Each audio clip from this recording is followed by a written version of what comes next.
nagbahagi ng cryptic post sa gitna ng pagkalat ng PDA photos nina AJ at Aljur.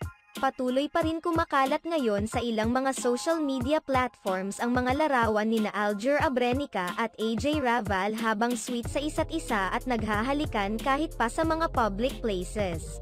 Marami pa rin ang napapataas ang kilay sa ginagawa na ito nina Aljur Abrenica at AJ Raval dahil hindi pa naman tuluyang anuled ang kasal nina Aljur at Kylie Padilla. Isa pa, bagamat civil sa isa't isa sina AJ Raval at Kylie Padilla, marami pa rin ang nagsasabi at naniniwalang si AJ Raval ang dahilan ng hiwalayan ng mag-asawa noong 2021. Bukod sa mga yak-upon, kumakalat din ngayon sa social media ang halikan nina AJ Raval at Aljur Abrenica sa isang pampublikong lugar.